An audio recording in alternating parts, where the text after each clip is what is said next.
আমাদের বাংলাদেশে সাম্প্রদায়িক সম্প্রীতি আছে না নাই? আবহমান কাল থেকে আমরা মুসলিম, হিন্দু, বৌদ্ধ, খ্রিস্টান, পাহাড়ি, নৃগোষ্ঠী মিলেমিশে একাকার, আমরা সবাই মিলে বাংলাদেশ। আওয়াজ করে বলেন ঠিক কিনা? আমাদের পারস্পরিক সম্প্রীতি, ভালোবাসা, সৌহার্দ্যপূর্ণ আচরণ, বোঝাপড়া এটা বেশ মজবুত, বেশ মজবুত।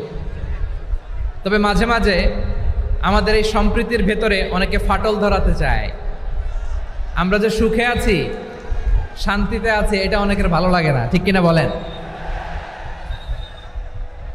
আমাদের মধ্যে সাম্প্রদায়িক সম্প্রীতি, সৌহার্দ্যপূর্ণ আচরণ, ভালোবাসা এটা আবহমান কাল ধরে আছে। তার প্রমাণ আমরা তাফসিরুল মাহফিলের আয়োজন করলে আমাদের হিন্দু ভাইরা ডিস্টার্ব করে না, ঠিক কিনা? এবং আমি যদি বলি হাত তোলেন, হিন্দু ধর্মের কারা কারা এসেছেন, কত শত কত হাজার যে হাত উঠবে, আপনি অবাক হয়ে যাবেন। আমি চাচ্ছি না হাত উঠাতে। খুলনাতে সর্বশেষ যে আমি প্রোগ্রাম করে গেলাম, সেখানে কয়েকশো হিন্দু ভাই আসছে আমাদের আলোচনা শুনতে, আলহামদুলিল্লাহ। অনেক বৌদ্ধরা আসে, অনেক খ্রিস্টানরা আসে। এবার সফরেও অনেক হিন্দু ভাইরা আমার সাথে দেখা করেছে। তারা বলেছে, হুজুর আমরা আপনার আলোচনা শুনি, আলহামদুলিল্লাহ বলেন। So it's our responsibility to present our religion to our non-Muslim brothers and sisters. আমাদের অমুসলিম ভাই বোনদের কাছে ইসলামের সৌন্দর্য তুলে ধরা এটা আমাদের দায়িত্ব। We all are the ambassador of Islam. আমরা প্রত্যেকে দায়িত্বশীল, আমরা প্রত্যেকে এক একজন ইসলামের অ্যাম্বাসেডর, আলহামদুলিল্লাহ বলেন। এজন্য এমনভাবে দ্য বিউটি অফ ইসলাম, ইসলামের সৌন্দর্য আমাদেরকে ফুটিয়ে তুলতে হবে, যাতে করে নন মুসলিমরা শাহাদা পড়ে, কালিমা পড়ে মুসলমান হয়ে যায়। অনেক নন মুসলিম ভাই বোন আমাদের হাতে শাহাদা পড়ে, কালিমা পড়ে মুসলমান হয়েছে, অনেক।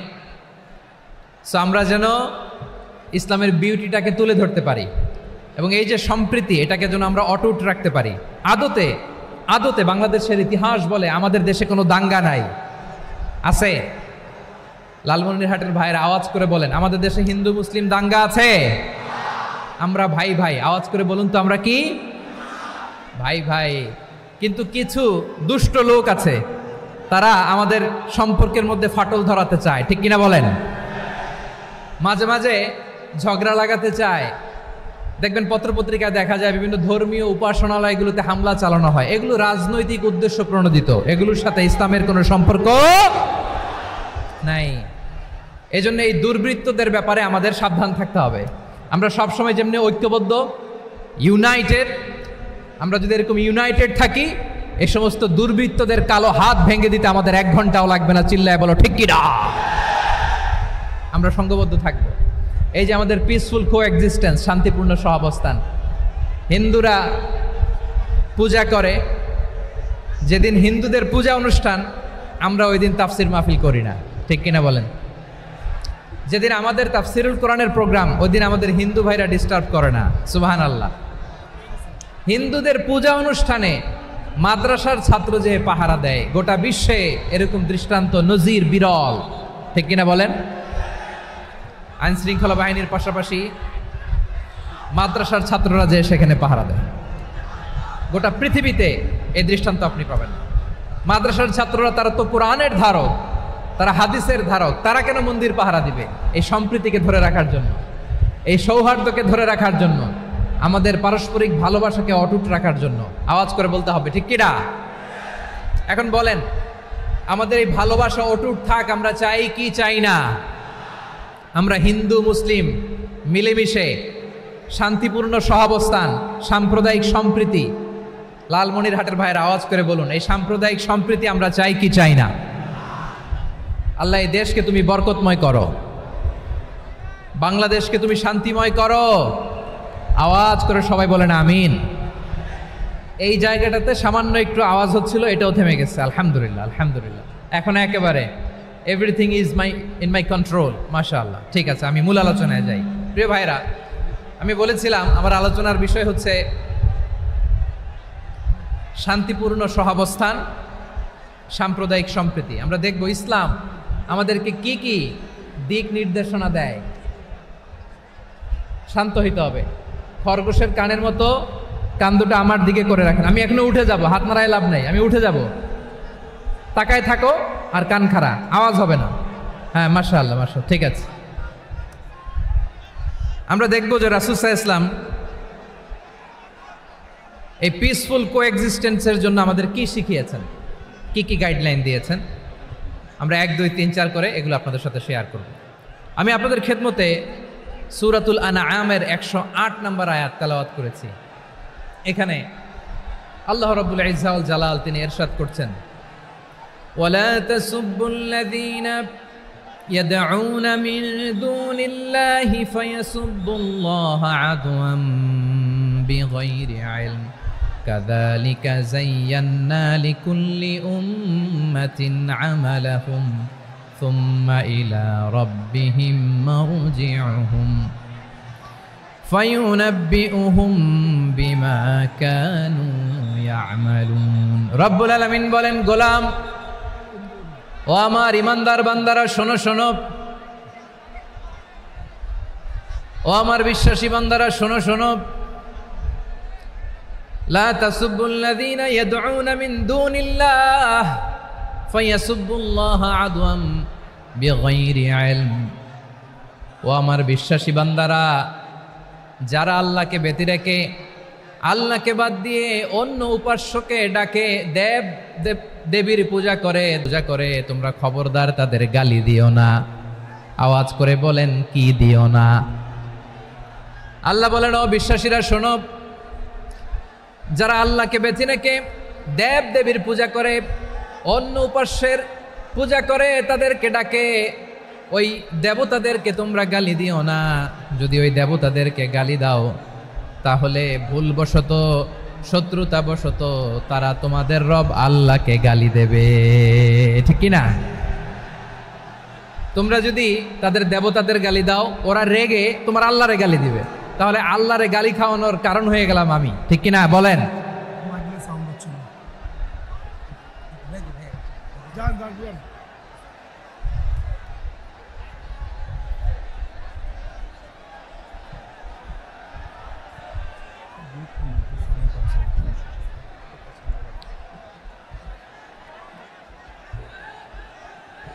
সম্মানিত ভাইয়েরা, এত বিশাল প্রোগ্রাম, মাইকের একটা সেটআপ থাকে, তারগুলো অনেক সময় নড়ে যায়, ধাক্কা ধাক্কিতে ডিসপ্লেস হয়, একটু ঝামেলা হবে।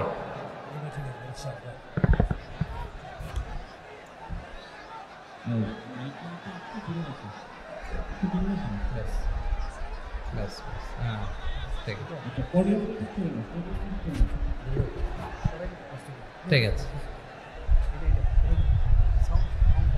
একটু একটু সমস্যা হবে মাঝে মাঝে। আপনারা শান্ত থাকলে, শান্ত থাকতে হবে। এইভাবে সাউন্ড নাই, এই নাই, এই বলতে বলতে আমার সময়ও নাই, উঠে যেতে হবে, এগুলো বোকামি। এই বিভাগীয় প্রোগ্রামগুলোতে যাই, চিৎকার চেঁচামেচি করে তোমরা আসো, সময় শেষ, আমাকে উঠে যেতে হয়। আমরা তো বঞ্চিত হলাম, গুরুত্বপূর্ণ অনেক কথা শোনাবো তোমাদের, অনেক। প্রিয় ভাইরা, আপনারা শান্ত হয়ে বসুন, শান্ত হয়ে। রব্বুল আলামিন বলেন, খবরদার বিশ্বাসীরা, আল্লাহ ছাড়া যারা অন্যান্য উপাস্যদেরকে ডাকে, দেবতাদেরকে ডাকে, তাদেরকে তোমরা গালি দিও না। ওই সমস্ত দেবতাদেরকে যদি তোমরা গালি দাও তাহলে তারা আল্লাহকে গালি দিবে, ঠিক কিনা বলেন? আমরা দেবতাদের গালি দিলে ওরা আল্লাহকে গালি দিবে। রব্বুল আলামিন বলেন, খবরদার দেবতাদেরকে গালি দিও না, তাহলে ওরা তোমার রব আল্লাহরে গালি দেবে। প্রতিটি জাতির জন্য তাদের কাজকে আমি আল্লাহ সুশোভিত করে রেখেছি, তারা সবাই একদিন আমার কাছেই ফিরে আসবে। এরপর আমি রব্বুল আলামিন তাদের আমলনামা তাদেরকে জানিয়ে দেব। সুবহানাল্লাহ পড়ে। প্রিয় ভাইয়েরা, আল্লাহ তাআলা বলেছেন, খবরদার গালি দিও না। আদেশটা কার? আওয়াজ করে বলেন তো। হিন্দুদের দেবতা দেবদেবীদেরকে গালি দেওয়া যাবে না, আওয়াজ করে বলুন প্রিয় ভাইয়েরা, এই আদেশটা কার? এই আপনাদের গলার আওয়াজ। অন্য ধর্মের দেবতাদেরকে যে গালি দেওয়া যাবে না, এই আদেশটা কার? আরো জোরে বলুন, কার? গালি দিবেন কোন দেবতাকে? দিবেন? যদি দেন তাহলে ওরা আল্লাহরে গালি দিবে, তাহলে আল্লাহরে গালি খাওয়াইলো কে? আপনি, ঠিক কিনা বলেন? আমি আল্লাহকে গালি খাওয়ানোর কারণ হলাম, কারণ আমি যদি গালি না দিতাম ওরা আমার রবকে গালি দিত না। আওয়াজ করে বলেন ঠিক কিনা? তাহলে প্রিয় ভাইয়েরা, ইসলাম আমাদেরকে শিখায়, সূরাতুল আনআমের 108 নম্বর আয়াত থেকে আমরা বুঝলাম কোনো ধর্মকে ছোট করা যাবে না। অন্য ধর্মকে ছোট করা মানে ইসলামকে ছোট করা। অন্য ধর্মের দেবতাকে গালি দেওয়া মানে আল্লাহকে গালি খাওয়া না। আওয়াজ করে বলেন ঠিক কিনা? খবরদার, এটা করা যাবে না। আর অন্য ধর্মের দেবতাকে যদি আপনি গালি দেন, ওরা ইসলাম থেকে দূরে সরে যাবে। যাও ইসলামের প্রতি আকৃষ্ট হয়েছিল আর কোনোদিন ইসলামের ধারে কাছে আসবে না। আওয়াজ করে বলেন ঠিক কিনা? এজন্য কখনো কোনোদিন অন্য ধর্মের দেবতাদেরকে গালি দেয়া যাবে না। অন্য ধর্মের কোনো দেবতাদেরকে আমরা গালি দিব না, গালি দিব না, বরং ইসলামের beauty, the beauty of Islam, ইসলামের সৌন্দর্যকে আমরা তুলে ধরব। আমরা যদি বিশ্বনবী সাল্লাল্লাহু আলাইহি ওয়াসাল্লামের জীবনের দিকে তাকাই, তাহলে আমি দেখব বিষ্ণু ইসলাম মক্কাতে কিংবা মদিনাতে অন্য ধর্মের লোকদের সাথে খুব পিসফুলি লাইফ লিড করেছেন। হোক মুশরিক, হোক খ্রিস্টান, হোক ইহুদি, বিশ্বনবী সবার সাথে মিলেমিশে ছিলেন। আলহামদুলিল্লাহ বলেন। ইসলাম হচ্ছে পিসফুল রিলিজিয়ান। অন্য ধর্মের প্রতি সহনশীলতার সবক ইসলাম আমাদেরকে দেয়। কিন্তু প্রতিটি মুসলিমের এটা মনে রাখতে হবে, আল্লাহর কাছে পছন্দনীয় গ্রহণযোগ্য ধর্ম, জীবনাদর্শ একটি, সেটা হচ্ছে ইসলাম। আওয়াজ করে বলেন সেটা কি? লালমনিরহাটের ভাইয়েরা আওয়াজ করে বলুন, আল্লাহর কাছে মনোনীত ধর্ম একটি, সেটা কি? এজন্য রব্বুল আলামিন বলেন, ইন্নাদ-দীনা ইনদাল্লাহিল ইসলাম, আল্লাহর কাছে মনোনীত গ্রহণযোগ্য অ্যাকসেপ্টেড ধর্ম মতাদর্শ একটা, সেটা হলো ইসলাম। ইসলাম ছাড়া অন্য কোনো ধর্ম যদি কেউ তালাশ করে, তার ওই ধর্ম আল্লাহ গ্রহণ করবে না। ওমাই ইয়াবতাগি গায়রাল ইসলামি দীনান ফালাই ইউকবালা মিন ওয়া হুয়া ফিল আখিরাতি মিনাল খাসিরিন।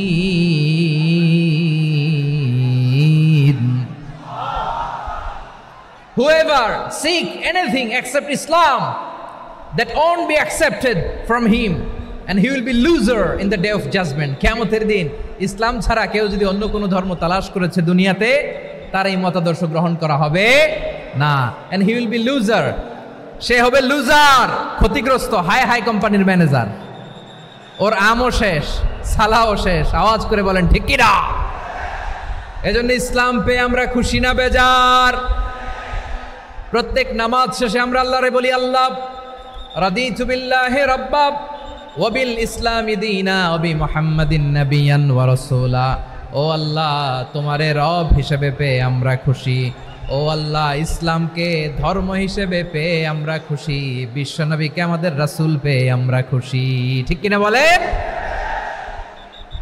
ইসলাম ছাড়া অন্য কোনো ধর্ম আমরা গ্রহণ করব না। ঠিক কিনা বলেন? আল্লাহর কাছে অ্যাকসেপ্টেড রিলিজিয়ান একটা, সেটা ইসলাম। তো বিশ্বনবী সাল্লাল্লাহু আলাইহি ওয়াসাল্লাম মক্কাতে কিংবা মদিনাতে খুব পিসফুলি এক্সিস্ট করেছেন, যে কোনো ধর্মের সাথে মিলেমিশে চলেছেন। তার প্রমাণ আমরা যদি রাসূল সাল্লাল্লাহু আলাইহি ওয়াসাল্লামের বায়োগ্রাফির দিকে তাকাই, তাহলে দেখব তিনি মুশরিকদের সাথে পিস ট্রিটি করেছেন, শান্তি চুক্তি, পিস ট্রিটি, পিস এগ্রিমেন্ট। আপনারা হুদাইবিয়ার সন্ধির নাম শুনেছেন? আমার লালমনিরহাটের কলিজার টুকরা ভাইয়েরা, হুদাইবিয়ার সন্ধির নাম আপনারা শোনেন নাই? 6ষ্ঠ হিজরিতে বিষ্ণু সাল্লাল্লাহু আলাইহি ওয়াসাল্লাম মুশরিকদের সাথে এই ট্রিটি করেছেন, চুক্তি। কাদের সাথে? মুশরিকদের সাথে। আমরা তো মুসলমান বসতে পারি না। আমরা দুই মুসলিম ভাই একসাথে বসে চা খেতে পারি না, গল্প করতে পারি না। বিষ্ণু সাল্লাল্লাহু আলাইহি ওয়াসাল্লাম মুশরিকদের সাথে ট্রিটি করেছেন, হুদাইবিয়ার সন্ধি। এই সন্ধির আগে মক্কা থেকে কেউ মদিনায় যেতে পারে না, মদিনা থেকে কেউ মক্কায় যেতে পারে না। কিন্তু এই সন্ধির পরে ট্রাফিক স্বাভাবিক হয়ে গেল। মক্কার লোকেরা মদিনায় আসতে পারে, মদিনার লোকেরা মক্কায় আসতে পারে। এটাকে বলে সুলহে Hudaybiyyah, the peace agreement of Hudaybiyyah, শান্তি চুক্তি। আমরা পৃথিবীতে এখন অনেক শান্তি চুক্তির নাম শুনি, এগুলো সব the piece treaty of Hudaibiya থেকে কপি করা। আল্লাহু আকবার। তাহলে বিশ্বনবী সাল্লাল্লাহু আলাইহি সাল্লাম তিনি যে শান্তিপূর্ণ সহাবস্থানে বিশ্বাসী ছিলেন, মুসলমানেরা যে অন্য ধর্মের প্রতি সহনশীল, তার প্রমাণ হচ্ছে এই পিস ট্রিটি। শুধু তাই নয়, মাইকের সাউন্ডটা একটু বাড়ায় দিতে হবে, খুব দুর্বল, একটু মজবুত করতে হবে। আর একটু ক্লিন করতে হবে, আর সবগুলা জায়গায় সাউন্ড যাচ্ছে কিনা একটু ক্রস চেক করতে হবে। হ্যাঁ, পাবেন দিচ্ছে mic operator, he is trying his level best, দিচ্ছে। মাইক অপারেটর যিনি আছেন, প্রতিটি জায়গায় প্রতিটি সাউন্ড বক্সে যেন আওয়াজ পাওয়া যায়, একটু ক্রস চেক করেন, সাউন্ডটাকে একটু স্ট্রং করে দেন। হ্যাঁ, ঠিক আছে, মাশাআল্লাহ। এদিকে তাকান, এদিকে। মক্কার পার্ট গেল, পিস এগ্রিমেন্ট করলেন, শান্তি চুক্তি। বিষ্ণু ইসলাম মদিনায় যে কি করলেন?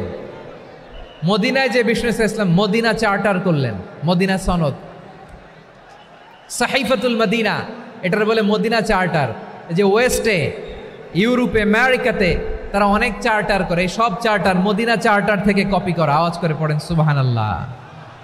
বিষ্ণু ইসলাম মদিনায় গেলেন, মদিনাতে মুসলিম, মুশরিক, ইয়াহুদি, এই তিন ধর্মের লোক মিলে সব স্টেক হোল্ডার যারা আছে সবাইকে নিয়ে বিষ্ণু ইসলাম মদিনা চার্টার করলেন, মদিনা সনদ। পড়েন সুবহানাল্লাহ। শুধু তাই নয়, মক্কাতে বিশ্বনবী পিস এগ্রিমেন্ট করলেন, শান্তি চুক্তি মুশরিকদের সাথে। মদিনাতে যে বিশ্বনবী মদিনা চার্টার করলেন, মদিনা সনদ করলেন ইহুদিদের সাথে।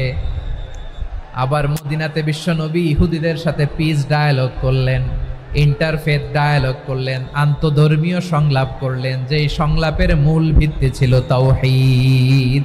মূল ভিত্তি ছিল কি? তাওহীদ। বিশ্বনবী ইহুদিদেরকে ডাকলেন, আহ্বান করলেন, কুল ইয়া আহলাল কিতাবি তাআলাউ ইলা কালিমাতিন সাওয়াইন বাইনানা ওয়া বাইনাকুম আল্লা না'বুদা ইল্লাল্লাহ ولا نشرك به شيئا ولا يتخذ بعضنا بعضا أربابا من دون الله فإن تولوا فقولوا اشهدوا بأننا مسلمون سبحان الله পড়েন। বিশ্বনবী মদিনার ইহুদিদের ডেকে বললেন, ও ইহুদিরা, শোনো শোনো,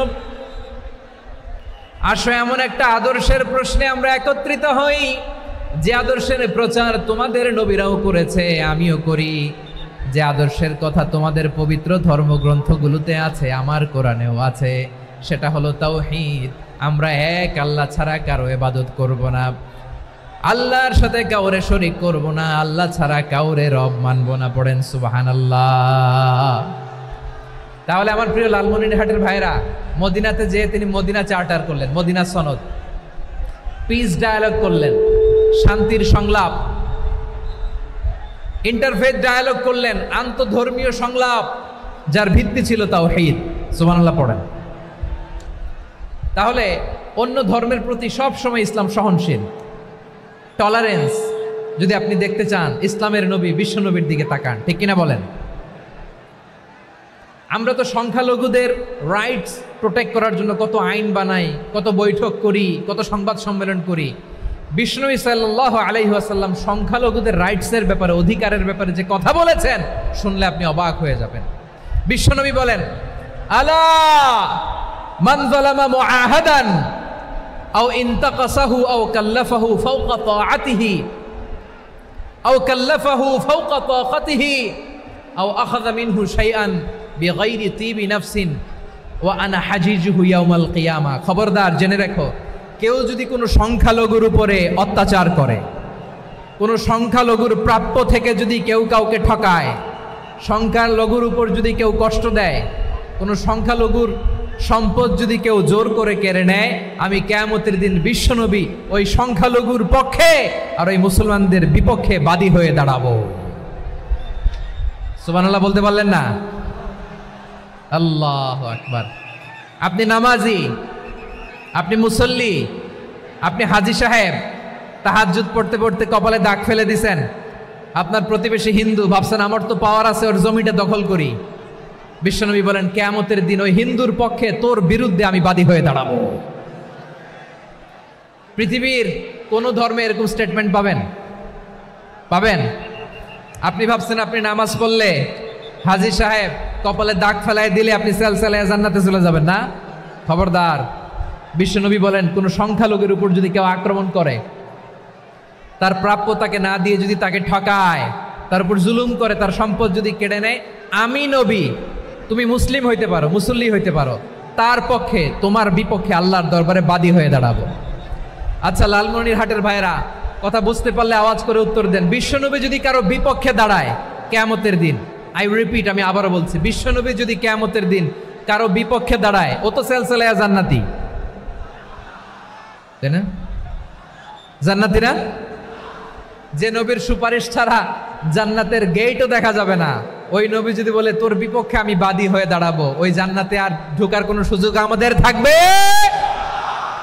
এখানেই শেষ না আমার প্রিয় লালমনিরহাটের ভাইয়েরা, এখানেই শেষ নয়। বিশ্বনবী বলেন মান কাতালা মুআহাদান, বুখারীর বর্ণনা, মান কাতালা মুআহাদান লাম ইয়ারাহ রাইহাতাল জান্নাহ।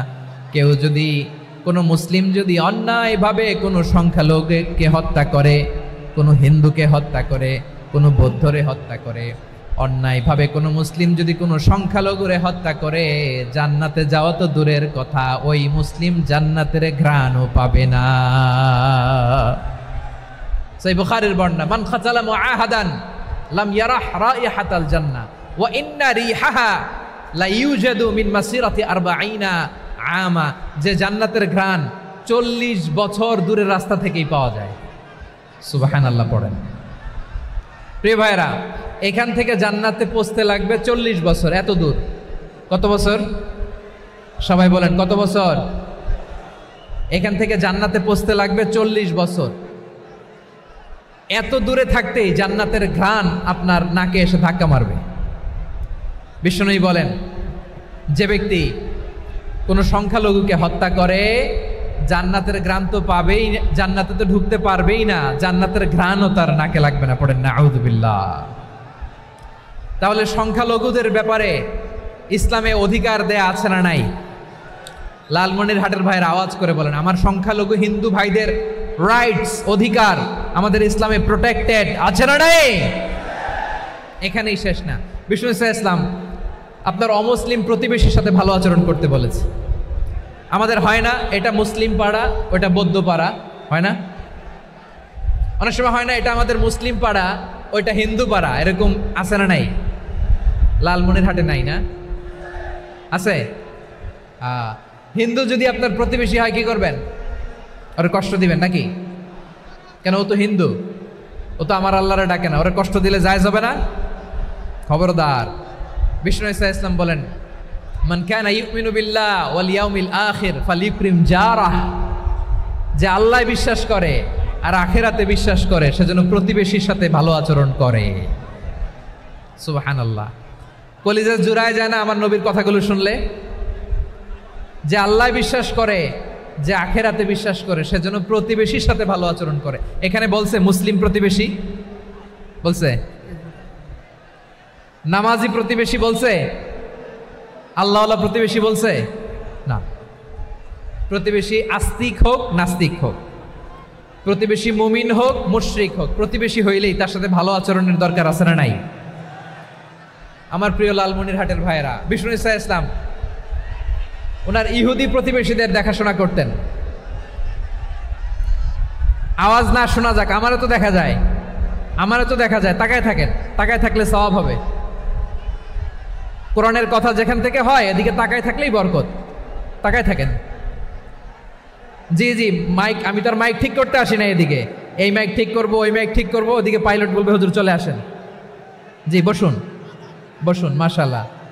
হ্যাঁ, খুব শান্ত, ঠিক আছে। পুলিশ ভাইরা না খেয়ে দিনরাত আপনারা যাতে সুশৃঙ্খল একটা প্রোগ্রাম উপহার পান, এটাই চেষ্টা করতেছে। আপনাদেরকে কষ্ট দিতে আসে নাই, একটু একটু সহযোগিতা করেন। জি মাশাআল্লাহ, হ্যাঁ ঠিক আছে। আমার প্রিয় ভাইরা, প্রতিবেশী আস্তিক হোক নাস্তিক হোক, মুসলিম হোক হিন্দু হোক, তার সাথে ভালো আচরণ করতে হবে। বিষ্ণু ইসলাম ওনার ইহুদি প্রতিবেশীর বাসায় যেতেন। কোন প্রতিবেশী? ইহুদি। আওয়াজ করে বলেন, কোন প্রতিবেশী? ইহুদি। এক ইহুদি কিশোর বিষ্ণু ইসলামের খেদমত করতে, ইহুদি ছেলে আমার নবীর খেদমত করতো, তারা ছিল নবীর প্রতিবেশী। তো অনেক দিন হয় ইহুদি ছেলেটা আসে না। বিশ্বনবী খোঁজ দিলেন, ঘটনা কি? একটা ইহুদি ছেলে না আমার খেদমতে আসতো, ছেলেটা কই? খোঁজ নিয়ে জানলেন ছেলেটা অসুস্থ। বিষ্ণু ইসলাম ওই ইহুদির বাড়িতে চলে গেলেন ওই ছেলেটাকে দেখা করার জন্য, ভিজিট করার জন্য। সুবহানাল্লাহ পড়বেন না? গেলেন, যে দেখে ইহুদি ছেলেটা মুমূর্ষ, যান যান যায় যায় ভাব, বিছানায় পড়ে আছে, তার বাবা দাঁড়ানো। বিশ্বনবী তার মাথার পাশে বসলেন, মাথায় হাত বুলিয়ে দিলেন, আর ছেলেটাকে বললেন, আসলিম, হে ইহুদি ছেলে, আসলিম, ইসলাম ধর্ম গ্রহণ করো। তো ছোট্ট ছেলে ভাবে আমরা ইহুদি, এখন ইসলাম ধর্ম গ্রহণ করলে আব্বা যদি বকা দেয়, ফানাযারা ইলা ওয়াজহি আবি, ছেলেটা তার বাবার চেহারার দিকে তাকালো, দেখি আব্বা কি কয়। আব্বা যদি বলে তাইলে ইসলাম ধর্ম গ্রহণ করবে। ইহুদি ছেলেটা তার বাবার দিকে যখন তাকালো, ওর বাবা বলে, আতি আবুল কাসিম, আবুল কাসিম যা বলে তাই করো। আবুল কাসিম হচ্ছে বিষ্ণু ইসলামের একটা কুনিয়াত, উপনাম। আমার রাসূলের বড় ছেলের নাম ছিল কাসেম। যেমন দেখবেন আমাদের এলাকায় কারো ছেলের বড় ছেলের নাম যদি হয় আব্দুল্লাহ, এরা আব্দুল্লাহর বাপ বলে ডাকে। কারো বড় মেয়ের নাম যদি হয় ফাতেমা, এরা কি ডাকে? ফাতেমার বাপ বলে না? তো বিষ্ণু ইসলামের বড় ছেলের নাম ছিল কাসেম। ইহুদি বাবা বলল, আতি আবুল কাসেম, আবুল কাসেম যা বলে তাই শোনো, মানে মোহাম্মদ যা বলে তাই শোনো। এই কথা শুনে ছেলে সাহস পাইছে, ছেলে আবার পড়তে আরম্ভ করলো, আশহাদু আল্লাহ ইলাহা ইল্লাল্লাহ ও আশহাদু আন্না মুহাম্মাদার রাসূলুল্লাহ, পড়েন আল্লাহু আকবার। বিশ্বনবীর আহ্বান শুনে, ওই আহ্বানে সাড়া দিয়ে ইহুদি ছেলে শাহাদা পড়ে মুসলমান হয়ে গেল। তার হৃদয়টারে ইমানের নূর দিয়ে আলোকিত করে দিল কে? প্রিয় ভাইরা, এবার রাসূল সাল্লাল্লাহু আলাইহি ওয়াসাল্লাম বের হয়ে আসলেন ঘর থেকে, আর বললেন, আলহামদুলিল্লাহিল্লাযী আনকাযাহু মিনান নার, প্রশংসা সে আল্লাহর, যে আল্লাহ জাহান্নামে চলে যাচ্ছিল প্রায় এমন একটা লোককে মুহূর্তের মধ্যে কালেমায়ে শাহাদাতের বদৌলতে জান্নাতি বানায় দিলেন। আওয়াজ করে পড়েন সুবহানাল্লাহ। এই হাদিস থেকে আমরা কি শিখলাম? What is the moral of the story? এক নম্বর স্টোরি হলো, প্রতিবেশী ইহুদি হোক হিন্দু হোক, যাবেন, সুসম্পর্ক রাখবেন, উপহার দিবেন, বিপদে পাশে দাঁড়াবেন, তাইলেই তো আপনাদের প্রতি, মুসলমানদের প্রতি তারা আকৃষ্ট হবে, ঠিক কিনা বলেন? আপনি যদি হিন্দুদের সাথে বৌদ্ধদের সাথে নাই মিশেন, নাস্তিকের কাছে নাই যান, তো ইসলামের সৌন্দর্যটা ওরা বুঝবে কেমনে? আমার অনেক হিন্দু পরিচিত ভাই আছে, ওরা আমাদের ইফতারির প্রোগ্রামে এসে একসাথে ইফতারি করে। অনেক মদখোর আমার সাথে বসে একসাথে ডিনার করে, হাফ প্যান্ট পরা, গলায় স্বর্ণের চেইন, হাতে স্বর্ণের ব্রেসলেট, আইসা আমার সাথে ডিনার করছে, আছে এরকম। গাঁজাখোর, আমি বলি আসো, welcome welcome to my dinner, আসো বসো। বসলেই তো আমি ওর ডিএনএ, চিন্তার ডিএনএ চেঞ্জ করে দেওয়ার সুযোগ পাবো, চিল্লায় বলো ঠিক কি না? আসতে হবে আমার কাছে। Hour door is open, the door of Islam is open 24/7। সব সময় আমাদের ইসলামের দরজা আমার অমুসলিম ভাইদের জন্য খোলা আছে না নাই? এই হাদিস থেকে দুইটা শিক্ষা। এক নম্বর শিক্ষা, প্রতিবেশী মুসলিম হোক অমুসলিম হোক, যান, অসুস্থ হইলে একটু আপেল নিয়ে যান, আঙ্গুর নিয়ে যান, কমলা নিয়ে যান, তাদের সাথে ভালো আচরণ করেন। ইসলামের বিউটি দেখে, সৌন্দর্য দেখে অবাক হবে, নসিব ভালো হলে কোনোদিন কালিমা পড়ে মুসলমান হয়ে যাবে, ঠিক কিনা বলেন? তাহলে অমুসলিমের সাথে ভালো সম্পর্ক। বিশ্বনবী ইহুদির বাড়িতে গেলেন, ইহুদির বাড়ি, আর আমার মুসলমান ভাই আমার কাফের বলে, এরকম আছে না নাই? মুসলিম মুসলিমরা দেখতে পারে না, সহ্য করতে পারে। বিশ্বনবী সাল্লাল্লাহু আলাইহি ওয়াসাল্লাম ইহুদির বাড়িতে গেলেন, এটা একটা শিক্ষা। আরেকটা শিক্ষা হলো, ভাইরা ধাক্কা মারে এসে সামনে এসে কি লাভ? প্রোগ্রাম তো শেষ হচ্ছে, এখনই শেষ হচ্ছে। তো এই যে আমাদের বকশি ভাই ওয়াদা নিল, হাত তোলালো, মিম বলে এত কথা বলল, তো আমি জেলায় জেলায় যে খালি হাত নাড়াই তোমাদের জন্য নাকি? হ্যাঁ, হাত নাড়াই শুধু। এই ধাক্কাইতে ধাক্কাইতে এদিকে এসে হাত নাড়াইতেছে, হয়েছে তো, দেখলাম তো, ঠিক আছে, মাশাআল্লাহ, অনেক সুশৃঙ্খল, অন্যান্য যে কোনো জেলার জন্য সুশৃঙ্খল। আমার দিকে তাকাও, আমার দিকে তাকাও, ঠিক আছে। এই যে দাঁড়িয়ে আছে, একটা ছেলে নড়ে না, দেখছেন? মাশাআল্লাহ মাশাআল্লাহ মাশাআল্লাহ। হ্যাঁ, এইভাবেই। আর কয়েকটা মজাদার কথা আছে, শোনো। এই হাদিস থেকে আমাদের শিক্ষা হলো, আমার প্রতিবেশী যেই ধর্মের হোক আমি সম্পর্ক রাখবো। অসুস্থ হলে যাব, কি বলেন ভাইরা? যাবেন না? যাবেন না আপনারা? আচ্ছা, 2 নম্বর শিক্ষা হলো, বিষ্ণু ইসলামের খাদেম ছিল ইহুদি, এতদিন খেদমত করলো, একদিনও বিশ্বনবী ওরা কালিমার দাওয়াত দেয় নাই। কারণ কি? বিশ্বনবী একটা ভালো সময়ের অপেক্ষা করতেছিলেন, প্রপার টাইমিং। দাঈর কাজ হচ্ছে দাঈ ইলাল্লাহ, সে হচ্ছে সুযোগ সন্ধানী। দাঈ সুযোগ খোঁজে, কখন দাওয়া দিলে ব্যাটে বলে হবে, ঝোপ বুঝে কোপ মারে, ঠিক কিনা বলেন? বিষ্ণু ইসলাম ভালো সময়ের অপেক্ষা করতেছিলেন, দেখি ভালো সময় আসুক আসুক আসুক আসুক।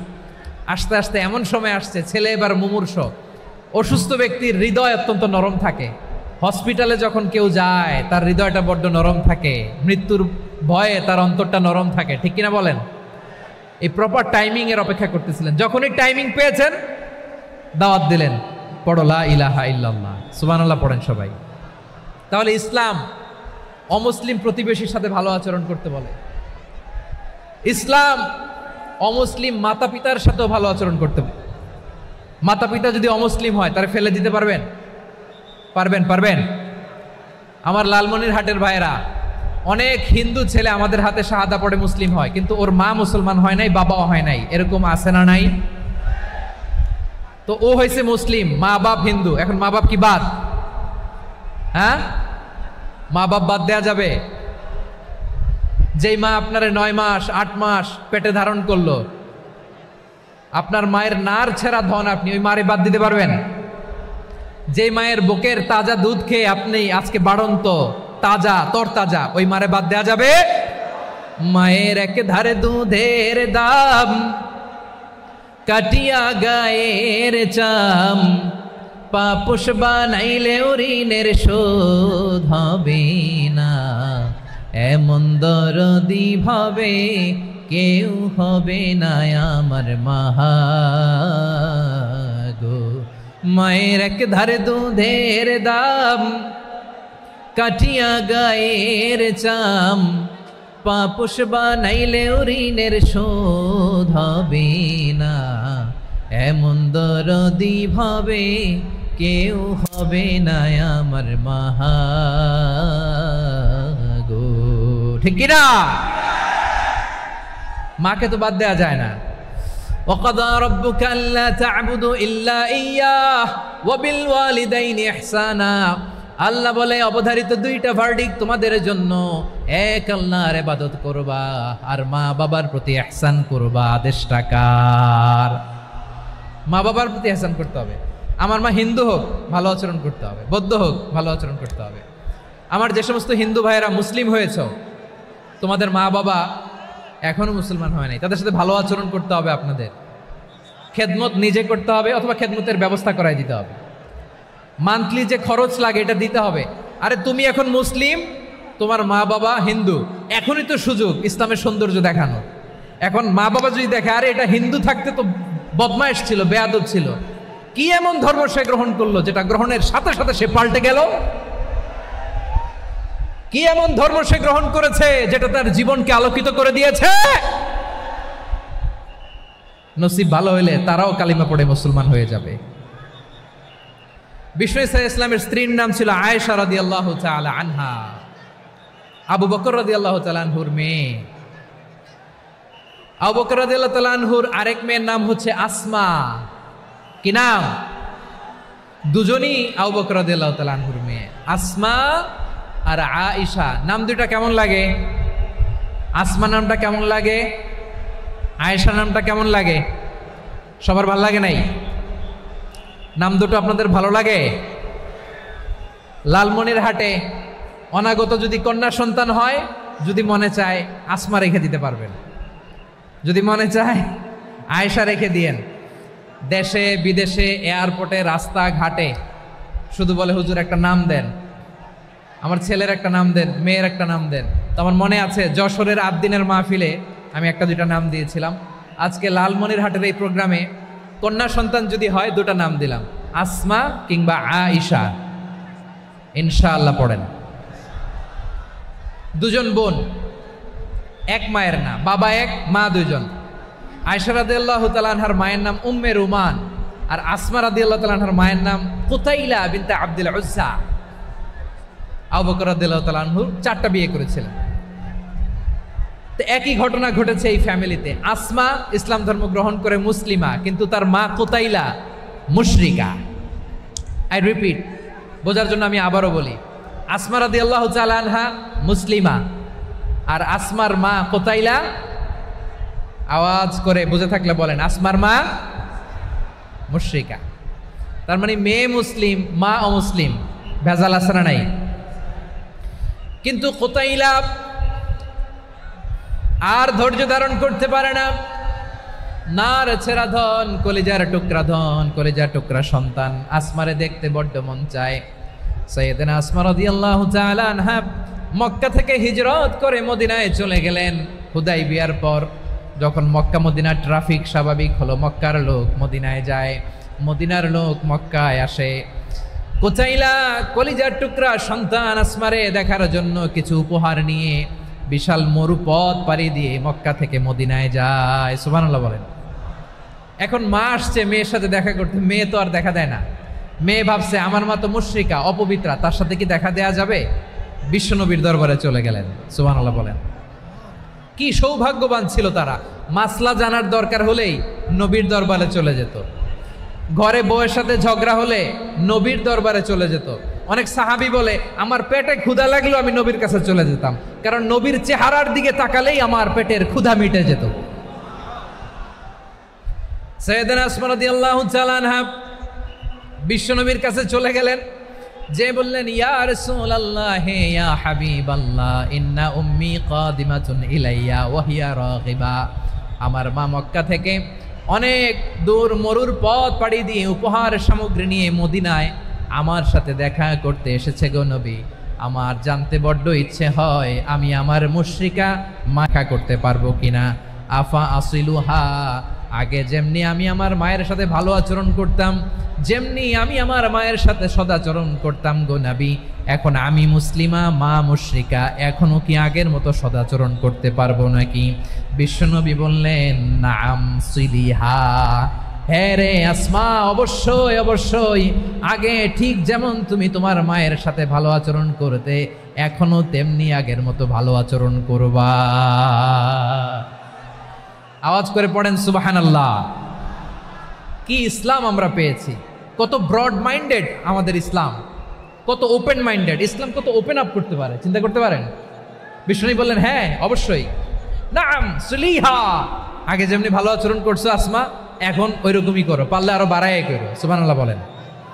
তাহলে আমার যে হিন্দু ভাইয়েরা, হিন্দু বোনেরা, ইমানের বদৌলতে দৌলতে আপনি ধন্য হয়েছেন, আপনার আম্মা আব্বা এখনো মুসলমান হয় নাই, তাদের জন্য দোয়া করেন, তাদের জন্য দোয়া করেন, আল্লাহ যেন তাদেরকেও ইমানের দৌলত দান করে। আমরা সবাই পড়ি আমিন, আরো জোরে পড়েন আমিন। এখন বলেন ইসলাম কি ন্যারো মাইন্ডেড রিলিজিয়ান না ব্রড মাইন্ডেড? লালমনিরহাটের যুবক ভাইরা আওয়াজ করো, ইসলাম কি ন্যারো মাইন্ডেড না ব্রড মাইন্ডেড? কতটা ব্রড মাইন্ডেড দেখেন। বিশ্বনবী সাল্লাল্লাহু আলাইহি সাল্লাম অমুসলিমরা যদি নবীকে উপহার দিত, ওই উপহারও বিশ্বনবী গ্রহণ করতেন। সুবহানাল্লাহ পড়েন। আপনার অমুসলিম বন্ধু যদি উপহার দেয় সেটাও আপনি নিতে পারবেন, যেটা নেওয়া জায়েজ। কিন্তু আপনার বন্ধু যদি আপনার মদের বোতল দেয়, নিতে পারবেন? হ্যাঁ, মদের বোতল দিলে পারবেন না।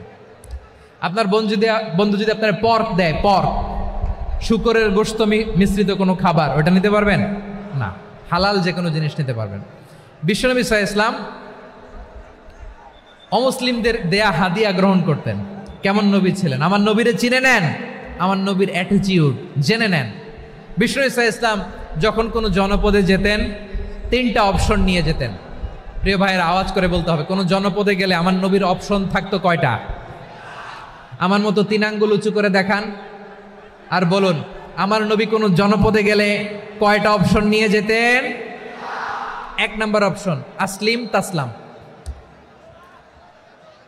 নতুন এলাকায় গেলে বলতেন আসলিম তাসলাম, ইসলাম ধর্ম গ্রহণ করো, শান্তিতে থাকবা, আমার ভাই হয়ে যাবা, আমরা ভাই ভাই,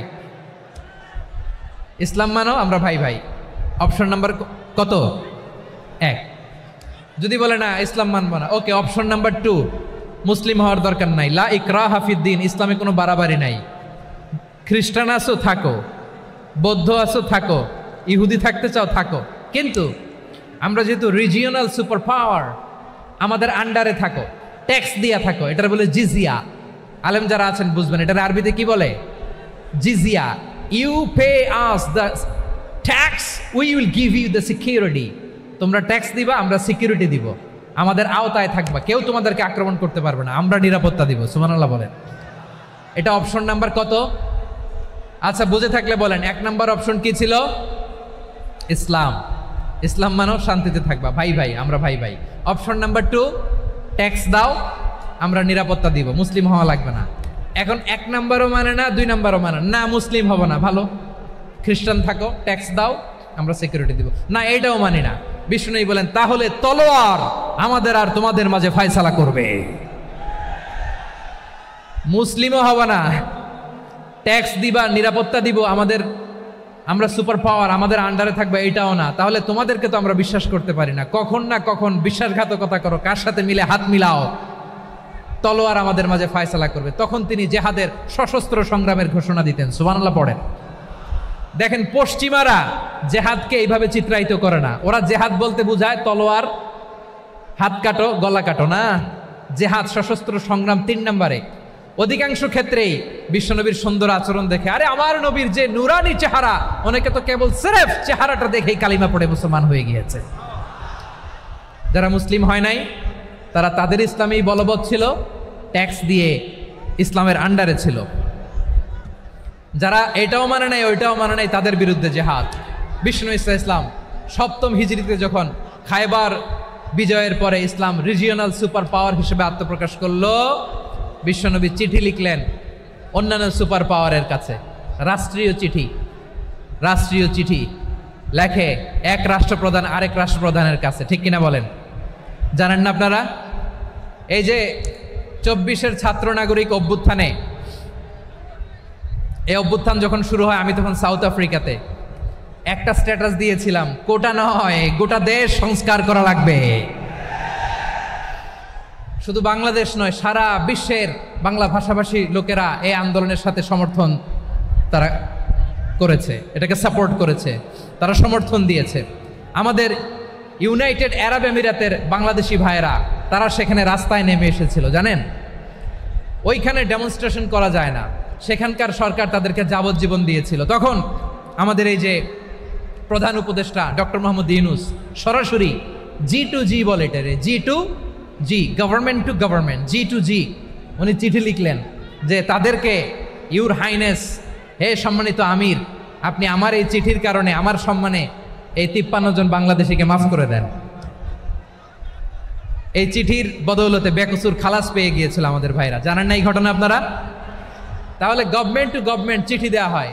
7ম হিজরিতে বিষ্ণু ইসলাম সব সুপার পাওয়ারের কাছে চিঠি দিলেন, রোমান সম্রাটের কাছে, পারস্য অধিপতির কাছে, মিশরের অধিপতির কাছে, সবার কাছে চিঠি লিখলেন। চিঠির ভাষা ছিল এরকম, মিন মুহাম্মাদিন রাসূলিল্লাহ ইলা মুকাওকিস আযীমিল কিবত, মুহাম্মদ রাসূলুল্লাহর পক্ষ থেকে মিশরের বাদশার কাছে, আসলিম তাসলাম, ইসলাম মানো শান্তিতে থাকবা, সালামুন আলা মান ইত্তাবা আল হুদা, শান্তি তার জন্য যে হেদায়েতের অনুসরণ করে। সুবহানাল্লাহ পড়েন। তো এই চিঠি অনেকে ভালোভাবে রিসিভ করেছে, অনেকে এই চিঠি পাওয়ার পরে নবীর কাছে আবার ইন রিটার্ন উপহার পাঠিয়েছে। কি পাঠিয়েছে? উপহার। মিশরের বাদশাহ মুকাওকিস তিনি বিশ্বনবীকে বিশাল এক উপহারের ডালি পাঠিয়েছেন। মিশরের বাদশাহ মুকাওকিস ছিলেন ধর্মে খ্রিস্টান। লালমনিরহাটের ভাইয়েরা আওয়াজ করে বলেন, মিশরের বাদশাহ ধর্মে কি ছিল? খ্রিস্টান। কি উপহার দিয়েছিল আমার নবীকে? শুনতে মনে চায়? আওয়াজ নাই লালমনিরহাটের গলায়, শুনতে মনে যায়? 1000 স্বর্ণ মুদ্রা, 1000 স্বর্ণ মুদ্রা। 2টা খ্রিস্টান দাসী, একজনের নাম মারিয়া বিনতে শামউন আল কিবতিয়া, আরেকজনের নাম সিরিন বিনতে শামউন আল কিবতিয়া। একজন খ্রিস্টান দাস 20 থান কাপড় জামা বানানোর জন্য, আমরা নবী যেন সেলাই করে জামা বানাতে পারে এজন্য 20 থান কাপড়, 20 থান ফাইন গার্মেন্ট। সুবহানাল্লাহ পড়বেন না? এরপরে একটা গাধা যেটার নাম ছিল উফাইর, আর একটা খচ্চর, এটার নাম ছিল দুলদুল। খচ্চর চিনেন? গাধা আর ঘোড়ার ক্রসিং এ যে প্রাণীটা দুনিয়াতে আসে ওটার খচ্চর বলে। তো এই যে সুপার পাওয়ার খ্রিস্টান বাদশার কাছে নবী চিঠি লিখলেন, ওই খ্রিস্টান বাদশাহ আমার নবীকে উপহার দিল, বিশ্বনবী এই উপহারগুলো সানন্দে গ্রহণ করেছে। সুবহানাল্লাহ পড়বেন না? তাহলে অমুসলিম কেউ যদি আপনাকে উপহার দেয়, হালাল উপহার হলে আপনি গ্রহণ করতে পারবেন। অনুরূপভাবে পারস্যের বাদশাহ, রোম সম্রাট বিশ্বনবীকে উপহার পাঠিয়েছেন। আমার নবী সবগুলো উপহার, গিফট গ্রহণ করেছেন। সুবহানাল্লাহ বলেন। তাহলে প্রিয় লালমনিরহাট, আওয়াজ করে বলুন, ইসলাম কি ন্যারো মাইন্ডেড রিলিজিয়ন না ব্রড মাইন্ডেড? আম্মাজান আয়েশার কাছে মাসালা জানতে চায় মেয়েরা, হে আম্মাজান, অগ্নি উপাসকেরা তাদের ঈদের দিন নওরোজের সময় আমাদেরকে পাখি দেয়, নেওয়া যাবে? উনি বললেন, ওরা জবাই করে দিলে নেওয়া যাবে না, কিন্তু ওরা যদি ফলমূল এরকম খাবার দেয় এগুলো নেওয়া যাবে। তার মানে অমুসলিমদের দেয়া উপহার এটা গ্রহণ করা যায়। সুবহানাল্লাহ বলেন। শুধু তাই নয়, বিষ্ণু ঈসা ইসলাম অমুসলিমদের সাথে আর্থিক লেনদেনও করেছেন, ফিনান্সিয়াল ডিলিং করেছেন। অমুসলিমদের সাথে প্রয়োজনে আপনি ফিনান্সিয়াল ডিলিং করতে পারবেন। আমরা প্রায় দেখি বাজারের মিষ্টির দোকানগুলো আমার হিন্দু ভাইদের। লালমনিরহাটে মিষ্টির দোকান, দইয়ের দোকান কারা চালায়? হিন্দুরা চালায় না? তারপরে যে বারবার শপ, চুল কাটে যে নাপিত, অধিকাংশ নাপিতের দোকানে কারা? আমার হিন্দু ভাইরা। তা আপনি চুল কাটতে পারবেন কিনা? পারবেন কিনা বলেন? পারবেন। তার দোকান থেকে দই মিষ্টি কিনতে পারবেন কিনা? হ্যাঁ, আমার মুসলিম ভাইয়ের দোকান থাকলে ওইটারে আমি বেশি প্রায়োরিটি দিব, ঠিক কিনা? কিন্তু যদি তাদের সার্ভিস নিতে চান, প্রোডাক্ট নিতে চান, পারবেন। তার দলিল সহিহ বুখারী, আম্মা জান আয়েশা রাদিয়াল্লাহু তাআলা আনহা বলেন, ইশতারা রাসূলুল্লাহ সাল্লাল্লাহু আলাইহি ওয়াসাল্লাম মিন ইয়াহুদিয়িন তুআমান ওয়া রাহানাহু দিরআহু মিন হাদিদ। রাসূল সাল্লাল্লাহু আলাইহি ওয়াসাল্লাম এক ইহুদির কাছ থেকে, কার কাছ থেকে? সবাই বলে নাই, কার কাছ থেকে? আমার নবী, পেয়ারা নবী এক ইহুদির কাছ থেকে জব কিনেছিল। জব, বার্লি, যেটা দিয়ে রুটি বানায়। ওই জবের দাম দেওয়া টাকা পয়সা নবীর কাছে ছিল না। ফলে নবী ওনার একটা পোশাককে মর্গেজ রেখেছিলেন, মর্গেজ, বন্ধক, যে এখন এটার দাম দিতে পারবো না, কয়েক কেজি বার্লি নিয়ে যাই আর বন্ধক হিসেবে আমার জামাটা রেখে গেলাম, যেই দিন দাম দিব ওই দিন জামাটা ছুটায় নিয়ে যাব। সুবহানাল্লাহ পড়বেন না? বাকিতে নিছিলেন, বাকিতে। দিরআহু মিন হাদিদ, লোহার তৈরি বর্ম, মানে যুদ্ধের পোশাক, লোহা দিয়ে বানানো। বিষ্ণুনবী বললেন, কয়েক কেজি জব দাও, টাকাটা পরে দিব, এখন টাকা নাই, বন্ধক হিসেবে, মর্গেজ হিসেবে আমার জামা রেখে গেলাম, যখন টাকা দিব জামা ছুটায় নিব। আওয়াজ করে বলতে হবে সুবহানাল্লাহ। এ থেকে বোঝা গেল অমুসলিমদের সাথে ফিনান্সিয়াল ডিলিং করা যায়, অর্থনৈতিক লেনদেন করা যায়, কেনাবেচা করা যায়, প্রোডাক্ট কেনা যায়। এমনকি আমাদের মসজিদে নববীতে বারান্দায় আপনার একটা অটোমেটিক ফ্লাইং আমব্রেলা দেখছেন? সূর্য যখন বাড়ে মসজিদে নববীর বারান্দায় ইয়ার্ডের মধ্যে অটোমেটিক্যালি কিছু আমব্রেলা আছে, সাঁ করে খুলে যায়, আর সূর্যের তাপ লাগে না। আবার সন্ধ্যাবেলায় এই আমব্রেলাগুলো ওরা ক্লোজ করে ফেলে, দেখেন নাই না? দেখছেন? এই মসজিদে নববীকে সর্বোচ্চ উন্নত মানের কনস্ট্রাকশন ইনফ্রাস্ট্রাকচারে ডেভেলপ করার জন্য কর্তৃপক্ষ কিছু অমুসলিম ইঞ্জিনিয়ারের, ডিজাইনারের সহায়তা নিয়েছিল। সুবহানাল্লাহ বলেন। কোন দলিলের ভিত্তিতে? এই দলিলের ভিত্তিতে যে বিষ্ণু ঈসা ইসলাম অমুসলিমদের সাথেও লেনদেন করেছেন। আওয়াজ করে বলতে হবে আল্লাহু আকবার। শুধু তাই নয়, ইন কেস অফ ইমার্জেন্সি, প্রয়োজনে ইসলামের খাতিরে, ইসলামকে সামনের দিকে এগিয়ে নিয়ে যাওয়ার জন্য অমুসলিমদের সাপোর্ট নেওয়া জায়েজ আছে। সুবহানাল্লাহ বলেন। অমুসলিমদের সাপোর্ট নেয়া, তাদের থেকে অর্থ নেয়া, পলিটিক্যাল সাপোর্ট, পলিটিক্যাল অ্যাসাইলাম নেওয়া জায়েজ আছে। আমাদের অনেক বিশ্ববরেণ্য দায়ীরা আমেরিকায় অস্থায়ীভাবে অ্যাসাইলাম নিয়ে থাকে, নিজের দেশে গেলে ফাঁসিতে ঝুলাই দিবে। যুগ যুগ ধরে দায়ীদের উপরে এরকম অত্যাচার আর নির্যাতন আছে না নাই? মিশরের অনেক দায়ীরা পাশ্চাত্যে যেয়ে থাকে, এই যে তারা পলিটিক্যাল অ্যাসাইলাম নিয়ে থাকে, রাজনৈতিক আশ্রয়, এটা জায়েজ আছে না? এটা যে জায়েজ আছে তার প্রমাণ স্বয়ং বিশ্বনবী সাল্লাল্লাহু আলাইহি ওয়াসাল্লাম পলিটিক্যাল সাপোর্ট নিয়েছিলেন অমুসলিমদের কাছ থেকে। সুবহানাল্লাহ বলেন। খুব মজাদার একটা ঘটনা শুনবেন। আপনাদের আগ্রহ দেখে তো মনে হয় না শোনার ইচ্ছা আছে? আছে? আছে? গলায় জোর আছে? লিল্লাহি তাকবীর, লিল্লাহি তাকবীর, নারে তাকবীর। মাশাআল্লাহ।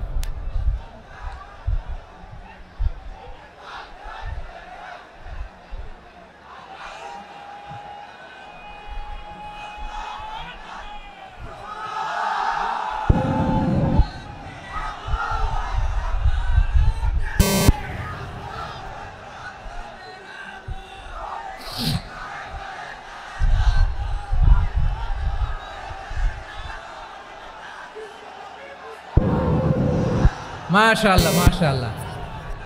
থামুন থামুন আমার ভাইরা, বিশ্বনবীর বয়স তখন প্রায় 51 বছর। কত বছর? বিশ্বনবীর সবচেয়ে কাছের মানুষ খাদিজা রাদিয়াল্লাহু তাআলা আনহা ইন্তেকাল করেছেন। বিশ্বনবী বড্ড কষ্ট পেলেন, হৃদয়টা ভেঙে খান খান। যিনি ঘরের ভেতরে বিশ্বনবীকে সান্ত্বনা দিতেন, ভালোবাসা দিতেন, বাইরে গেলে কুরাইশরা বকাঝকা করে, অত্যাচার করে, কিন্তু আম্মাজান খাদিজা রাদিয়াল্লাহু তাআলা আনহা ঘরটারে এমন শান্তির নীড় বানায় রেখেছেন, এই ঘরের ভিতরে ঢুকলে বিশ্বনবীর কলিজাটা ঠান্ডা হয়ে যেত। এজন্য রব্বুল আলামিন বলেন, খাদিজা, ও আমার বান্দি খাদিজা, জান্নাতে এমন স্পেশাল একটা ঘর আমি তোমার জন্য রেডি করে রেখেছি। ওই ঘরের মধ্যে কোনো আওয়াজ নাই, ওই ঘরের মধ্যে কোনো নয়েজ নাই, ওই ঘরে কোনো বিশৃঙ্খলা নাই। কারণ মক্কার জমিনে আমার নবী কুরাইশদের বিশৃঙ্খলা, নয়েজ আর ঝামেলাগুলোকে উপেক্ষা করে যখন তোমার ঘরের ভিতরে ঢুকতো, ঘরটারে তুমি শান্তির নীড়, ঠান্ডা, নীরব, নিস্তব্ধ, নিঝুম আর শান্তির নীড় বানিয়ে রেখেছো। এজন্য জান্নাতে স্পেশাল একটা শান্তির নীড় আমি তোমারে উপহার দেব। ওই প্রিয়তমা স্ত্রী খাদিজা ইন্তেকাল করলেন, বিশ্বনবীর হৃদয় ভেঙে খান খান। আবার ওনার চাচা আবু তালেব ইন্তেকাল করলেন, যিনি পলিটিক্যাল শেল্টার দিতেন নবীকে। কে দিতেন? আবু তালেবের ভয়ে, বিশ্বনবীর এই চাচার ভয়ে কোনো মুশরিক নবীর গায়ে হাত দেওয়ার সাহস পায় নাই। এখন স্ত্রীও নাই, চাচাও নাই, নবীকে আশ্রয় দেওয়ার কেউ নাই। নবীর চারদিকে অন্ধকার, নবী এখন কই যাবেন? আমার পেয়ারা নবী নতুন স্টেশন খুঁজতেছেন, নতুন দাওয়াতি প্ল্যাটফর্ম খুঁজতেছেন। তিনি যায়েদ বিন হারেসা রাদিয়াল্লাহু তাআলা আনহুকে নিয়ে মক্কার পাশের একটা নেইবরিং সিটি তায়েফে চলে গেলেন। কোথায় চলে গেলেন? লালমনিরহাটের ভাইয়ের আওয়াজ করে বলেন, কোথায় গেলেন? তায়েফে চলে গেলেন দিনের দাওয়াত দেওয়ার জন্য। কি দেওয়ার জন্য? নাকি জমি কিনতে গেছিলেন? জমি কিনতে? দুনিয়ার যশ খ্যাতির জন্য? নিজের কোনো লাভের জন্য? তায়েফবাসীদেরকে জাহান্নামের আগুন থেকে বাঁচানোর জন্য। আওয়াজ করে বলতে হবে, ঠিক কিনা? বিশ্বনবী বিশাল মরুপথ, পাহাড়ি পথ পাড়ি দিয়ে তায়েফের মরুজমিনে গেলেন কোরআনের দাওয়াত নিয়ে, ইমানের দাওয়াত নিয়ে। কিন্তু তায়েফের লোকেরা বিশ্বনবীর দাওয়াতকে শুধু প্রত্যাখ্যান করেই থামে নাই, তারা বিশ্বনবীর সাথে অত্যন্ত খারাপ আচরণ করেছে। বিশ্বনবীকে শারীরিকভাবে হেনস্থা করেছে, আমার নবীকে শারীরিকভাবে অত্যাচার করেছে, আমার পেয়ারা নবীর গায়ে পাথর মেরেছে, বিশ্বনবীর গা বেয়ে ঝরঝর করে রক্ত ঝরেছে, নবী জামিনের মধ্যে লুটিয়ে পড়েছেন, আবার মেরেছে। আবার নবী হাঁটতে শুরু করলেন, পেছন থেকে আবার মেরেছে। আবার নবী রক্তাক্ত হয়ে জামিনের মধ্যে লুটিয়ে পড়লেন, আবার মেরেছে। বিশ্বনবীর মতো এত সুশ্রী মানব, বিশ্বনবীর মতো এত শুভ্র মানব, বিশ্বনবীর মতো এমন চমৎকার দেহাবয়ব দিয়ে রব্বুল আলামিন কাউকে বানান নাই। এরকম চমৎকার মানুষটাকে তারা তায়েফের ওই জমিনে রক্তাক্ত করেছে। বিশ্বনবী দুনিয়ার কোনো স্বার্থের জন্য সেখানে যান নাই, নিজের কোনো লাভের জন্য, প্রাপ্তির জন্য যান নাই, তায়েফবাসীদের জাহান্নামের আগুন থেকে বাঁচাতে গিয়েছেন। ঠিক কিনা বলেন? খেয়ে না খেয়ে দিন প্রচারের কাজে নিজেকে দিয়েছ বিলিয়ে, তায়েফের কাফিরেরা চিনল না সে আলো, দুষ্ট ছেলেদের পিছু দিল লেলিয়ে। পাথরের আঘাতে ক্ষত বিক্ষত হয়ে সারা শরীর থেকে রক্ত ঝরে। হে রাসূল তোমাকে ভুলি আমি কেমন করে, হে রাসূল তোমাকে ভুলি আমি কেমন করে। পারেন না আপনারা? ধরুন আমার সাথে। হাজার ব্যথা বেদনার পরে ফিরে আসনি তুমি আপন ঘরে, দিনের আলো তুমি ছড়িয়ে দিতে, চলে গেলে মদিনায় মক্কা ছেড়ে। হে রাসূল তোমাকে ভুলি আমি কেমন করে, হে রাসূল তোমাকে ভুলি আমি কেমন করে। ঠিক কিনা বলেন? প্রিয় ভাইরা, তায়েফের ছেলেরা নবীকে রক্তাক্ত করলো। আমার নবী কই যাবে? কই যাবে? মক্কায় জায়গা নাই, তায়েফে জায়গা নাই। তায়েফ থেকে ভারাক্রান্ত মন নিয়ে আমার নবী মক্কায় ফিরে আসলেন। বিশ্ব নবী মক্কায় ঢুকতে পারেন না। মক্কার মরুভূমির দিকে তাকিয়ে, উপত্যকার দিকে তাকিয়ে বিশ্বনবী ধা ধা করে কাঁদেন, ঝরঝর করে। নবীর চেহারা মোবারক থেকে চোখের পানিগুলো বেয়ে বেয়ে পড়ে।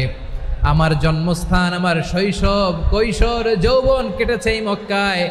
আমার এলাকায় আমি ঢুকতে পারি না। বিশ্বনবী মক্কার অনতি দূরে দাঁড়িয়ে জায়েদকে পাঠালেন, জায়েদ যাও দেখো কেউ আমাকে সাপোর্ট করার মতো আছে কিনা, যাও অমুকের কাছে যাও। জায়েদ গেলেন, তারাও প্রত্যাখ্যান করে ফিরিয়ে দেয়। বিশ্বনবী বললেন যাও অমুক লোকের কাছে যাও, তিনিও প্রত্যাখ্যান করে ফিরিয়ে দিলেন। কেউ বিশ্বনবীকে আশ্রয় দিতে রাজি হয় না। নিজ জন্মভূমিতে বিতাড়িত বিশ্বনবী, সর্বশেষ বিশ্বনবী বললেন যাও মুতঈম ইবনে আদির ঘরে যাও। মুতঈম ইবনে আদি মুশরিক, তার কাছে যাও। গেলেন, মুতঈম ইবনে আদি রাজি হয়ে গেল। সুবহানাল্লাহ বলেন। দেখেন, অনেক বিপদের সময়ও আমি নিজে সাক্ষী, সামাজিকভাবে রাজনৈতিকভাবে কত ঝঞ্ঝা, কত ষড়যন্ত্র, কত কনস্পাইরেসি পাড়ি দিয়ে আমাদেরকে সামনে এগিয়ে যেতে হয়। এই শত্রুদের ভেতরেও একজনকে দাঁড় করিয়ে দেয় যে আল্লাহর কোরআনের জন্য রেডি হয়ে যায়। পড়েন সুবহানাল্লাহ। মুতঈম ইবনে আদি, আল্লাহ তার মনকে নরম করে দিলেন। মুতঈম বলে, মুহাম্মদ আমি তোমাকে আশ্রয় দিব। তার দুই ছেলেকে পাঠালেন, যাও খোলা তলোয়ার নিয়ে, স্কট দিয়ে, গার্ড অফ অনার দিয়ে মোহাম্মদকে মক্কায় ঢুকাও, আর বলো আমি আমান দেব। আমান কি দিব? আমান মানে সিকিউরিটি, নিরাপত্তা। সিকিউরিটি ছাড়া, আমান দেওয়া ছাড়া কেউ থাকতে পারতো না মক্কায়। দুই ছেলে বিষ্ণু ইসা ইসলামকে নিয়ে আসলো। নবী কাবার চারদিকে তাওয়াফ করলেন, নামাজ পড়লেন। আবু জাহেল, উতবা, সাইবা, ওয়ালিদ ইবনে মুগীরা সবাই দেখে, কেউ কিছু করতে পারে না। কারণ মুতঈম ইবনে আদি ঘোষণা দিয়েছেন আমি মুহাম্মদকে আমান দিয়েছি, মুহাম্মদের গায়ে যেন কেউ স্পর্শ না করে। আওয়াজ করে পড়েন সুবহানাল্লাহ। নবীর এই বিপদকালে মুহূর্তে মুতঈমের হৃদয়টারে নরম করে দিল কে? আচ্ছা, লালমনিরহাটের ভাইয়েরা বলেন, এই মুতঈম কি মুসলিম ছিল না মুশরিক? সবাই বলতে হবে মুসলিম না মুশরিক?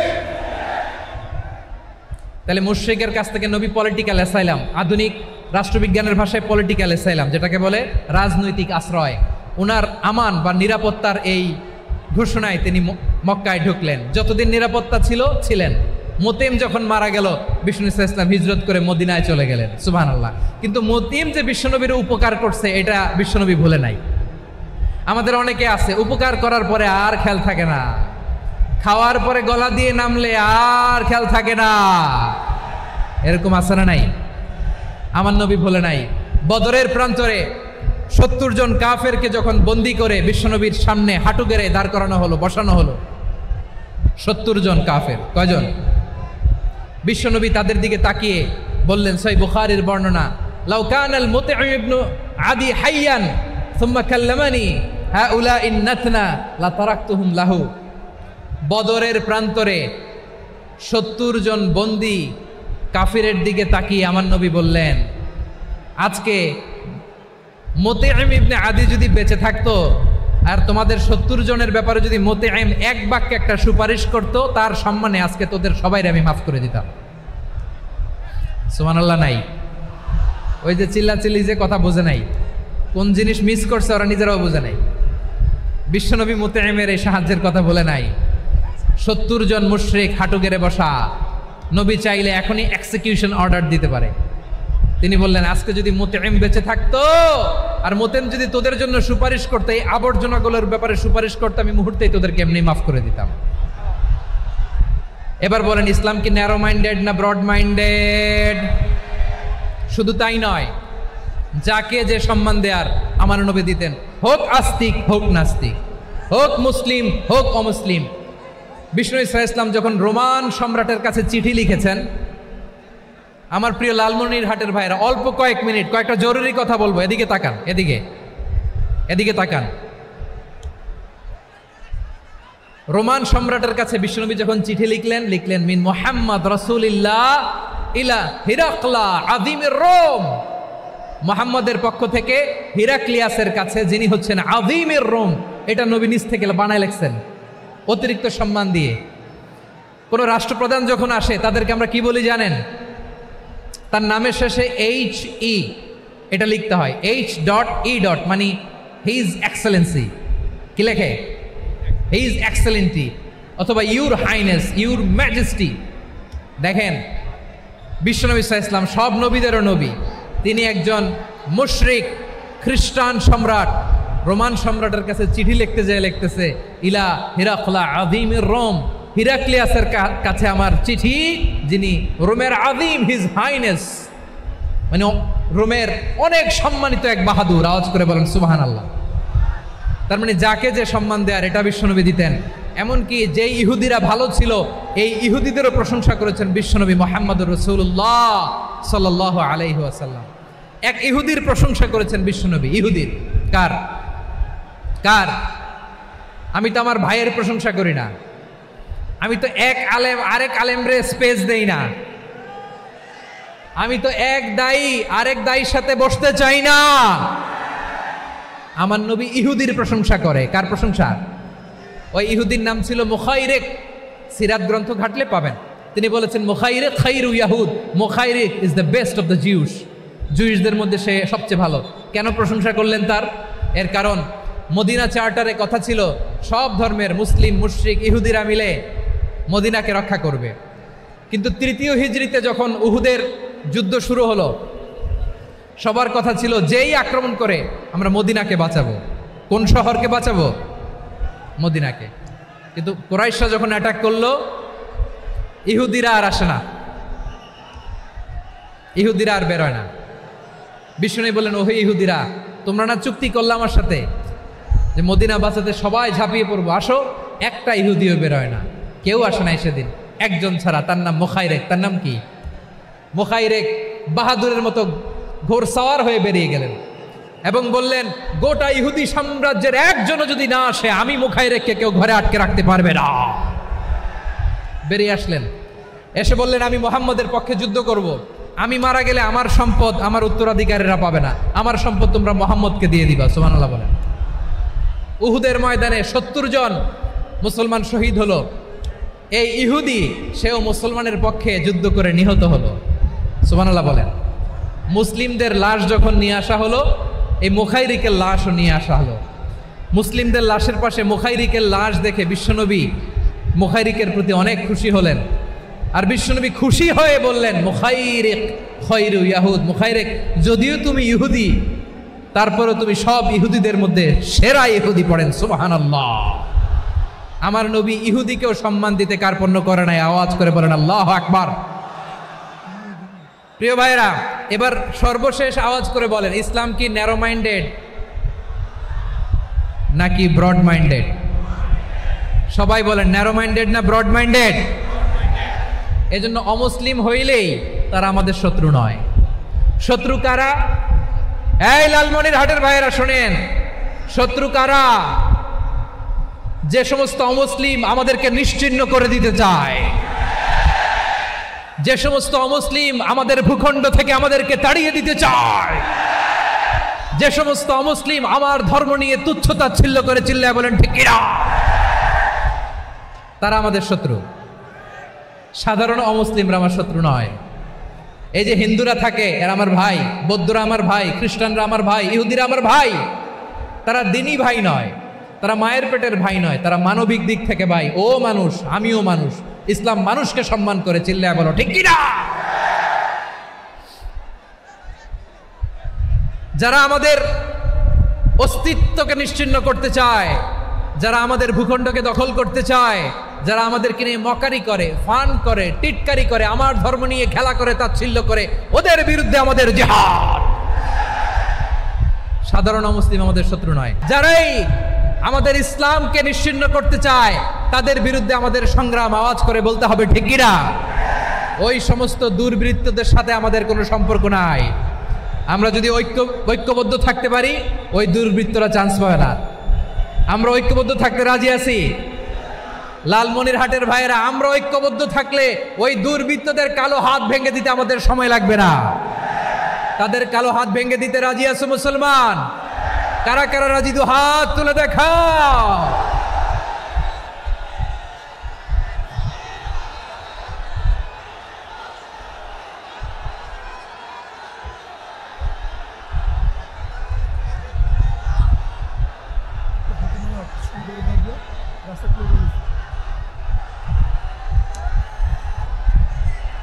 আমার প্রাণ প্রিয় লালমনিরহাটের ভাইরা, শত্রু কাফের আর অশত্রু কাফেরের মধ্যে পার্থক্য আছে না নাই? আবু তালেবও মুশরিক, আবু জাহেলও মুশরিক, কিন্তু দুই মুশরিকে পার্থক্য আছে না নাই? আবু তালেব নবীর চাচা, মুশরিক, মারা গিয়েছে মুশরিক অবস্থায়, কিন্তু আজীবন আমার নবীকে আগলে রেখেছে, আমার নবীকে সাপোর্ট করেছে, ভালোবেসেছে। আবু জাহেলও মুশরিক, মারা গিয়েছেও মুশরিক হিসেবে, আজীবন আমার নবীর বিরুদ্ধাচরণ করেছে। আবু জাহেলের শক্তি, সামর্থ্য, স্ট্র্যাটেজি, প্ল্যান সব আমার নবীর বিরুদ্ধে ছিল। এই আবু জাহেলের কারণে একটা দিন শান্তিতে আমার নবী মক্কায় ঘুমাতে পারে নাই। চিল্লায় বলেন ঠিক কিনা?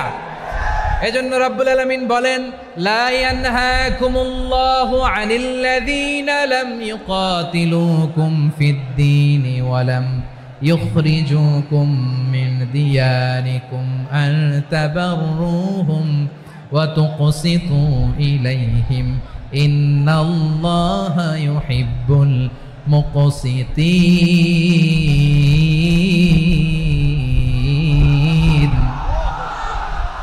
আল্লাহ বলে, গোলামেরা শোনো শোনো, যে সমস্ত অমুসলিম তোমাদের সাথে ধর্মযুদ্ধে লিপ্ত হয় না, তোমাদের বিরুদ্ধে যে সমস্ত অমুসলিম অস্ত্র ধরে না, যে সমস্ত অমুসলিম তোমাদেরকে তোমাদের জন্মস্থান থেকে, ভূখণ্ড থেকে তাড়িয়ে দেয় না, তাদের সাথে ভালো আচরণ করতে আমি আল্লাহ নিষেধ করি নাই। তাদের সাথে সদাচরণে কোনো নিষেধাজ্ঞা নাই, বরং তাদের সাথে সদাচরণ করো, এটাই আমি আল্লাহ চাই। তাহলে আমার যে অমুসলিমরা আমাদের সাথে শত্রুতা করে না, তুচ্ছতাচ্ছিল্য করে না, আমাদের ভূমি থেকে আমাদেরকে উচ্ছেদ করতে চায় না, আমাদের বিরুদ্ধে অস্ত্র ধরে না, ওই অমুসলিম ভাইদের সাথে আমাদের কোনো দ্বন্দ্ব আছে? কোনো বিরোধ আছে? বরং আছে ভালোবাসা। বরং আছে কি? এই ভালোবাসা দিয়েই আমরা বিশ্ব জয় করব। রাজি আছো মুসলমান? আমাদের পুঁজি ভালোবাসা। আমাদের পুঁজি কি? এবার আওয়াজ করে বলেন, আমার এই পুরো আলোচনা থেকে the religious coexistence, peaceful coexistence, শান্তিপূর্ণ সহাবস্থান, কমিউনাল হারমোনি, এই সাম্প্রদায়িক সম্প্রীতি, এই আলোচনা থেকে কি বুঝলেন? ইসলাম কি ন্যারো মাইন্ডেড না ব্রড মাইন্ডেড? এই ব্রড মাইন্ডেড হৃদয় নিয়ে, ভালোবাসা দিয়ে আমরা বিশ্ব জয় করতে চাই। রাজি আছেন? আল্লাহ কবুল করুক, আমরা সবাই পড়ি আমিন। লালমনিরহাটের জেলা স্টেডিয়ামে আমার প্রিয় মায়েরা, বোনেরা, আপনাদের জন্য একটা হাদিস বলে শেষ করব। বিশ্বনবী বলেন, আমার মায়েরা খেয়াল করে শুনুন, বিশ্বনবী আপনাদের উদ্দেশ্য করে বলেন, আল মারআতু ইযা সাল্লাত খামসাহা ওয়া সামাত শাহরাহা হাফিজাত ফুরুজাহা আতাআত বা'লাহা ফালতাদখুল মিন আইয়ি আবওয়াবিল জান্নাতি শাআত। বিশ্বনবী বলেন, ও রমণীরা, ও নারীরা, যে সমস্ত নারী এই চারটা কাজ করবে, এই চারটা কাজের গ্যারান্টি দিবে, তাদেরকে জান্নাতের 8টা দরজার গ্যারান্টি দেয়া হবে। কি চারটা কাজ? 1 নম্বর, আল মারআতু ইযা সাল্লাত খামসাহা, যে নারী 5 ওয়াক্ত নামাজ পড়ে। কি করে? জেলা স্টেডিয়ামে অবস্থানরত আমার নারীরা, বোনেরা, বিশ্বনবী আপনাদেরকে 4টা কাজের কথা বলেছেন, খুব বেশি না। 4টা করলে 8 জান্নাতের দরজা সব খোলা। কোনটা দিয়ে যাবেন? যেটা দিয়ে মনে চায়। 1 নম্বর 5 ওয়াক্ত নামাজ। আমার বোনেরা জোহরের নামাজ পড়তে পড়তে এটা আসরে নিয়ে যায়, আসর পড়তে পড়তে এটা মাগরিবে নিয়ে যায়। এরকম আছে না নাই? লালমনিরহাটে হয়তো নাই। আমার বোনেরা এটা করবেন না। ইন্নাস সালাতা কানাত আলাল মুমিনিনা কিতাবাম মাওকুতা, সময় মতো পড়বেন। সামাত শাহরা, রমাদানের রোজাগুলো রাখবেন।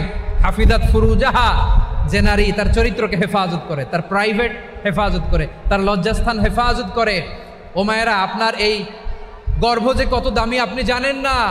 আপনার এই গর্ভ থেকে জন্মাবে আগামীর সালাহুদ্দিন আল আইয়ুবী। আপনার গর্ভ থেকেই জন্মাবে ইমাম আল মাহদি আল মুনতাজার। আপনার পেট থেকে জন্মাবে আবু সাইদের মতো বীর সৈনিক। আপনার পেট থেকে জন্মাবে মুগ্ধের মতো বীর মুজাহিদ। আপনি জানেন না কে আসবে আপনার পেট থেকে। সময়টাকে কাজে লাগান, ইসলামকে বুঝেন, মানেন, আমাদের ইসলামিক লেকচারগুলো শোনেন। আমরা যে বার্তাগুলো, ইনস্ট্রাকশনগুলো, দিক নির্দেশনাগুলো আপনাদের খেদমতে রাখি, এগুলো মেনে চলুন। আপনিই পারেন আপনার ঘরটাকে জান্নাতের টুকরা বানাতে। একটা family, it's a very big institution and you are the MD, the managing director of this institution. চিল্লায় বলেন ঠিক কিনা? চাইলেই পারেন ঘরটারে জান্নাতের টুকরা বানাতে। 5 ওয়াক্ত সালাত, রমাদানের রোজা, নিজের চরিত্রের হেফাজত, ও আতাআত বালাহা, স্বামীর আনুগত্য, এটাতে অনেকে ভুল করে থাকে। হায় রে আমার বোনেরা, স্বামীর আনুগত্যকে এটা নিজের অপমান মনে করবেন না। আপনার স্বামী আপনার সবচেয়ে বড় গার্ডিয়ান, তিনি আপনার সবচেয়ে ভালো চায়। নারী কখনো গার্ডিয়ানশিপের বাইরে থাকতে পারে না। হয় আপনি বাবার গার্ডিয়ানশিপের ভেতরে, বাপ না থাকলে ভাই আপনার গার্ডিয়ান, ভাই না থাকলে চাচা গার্ডিয়ান, বিয়ের পরে আপনার স্বামী আপনার গার্ডিয়ান। শরিয়া সম্মত স্বামীর আদেশগুলো আপনি মেনে চলবেন, কিন্তু শরিয়া বিরুদ্ধ কোনো আদেশ মানতে আপনি বাধ্য নয়। আওয়াজ করে বলুন সবাই, ঠিক কিনা?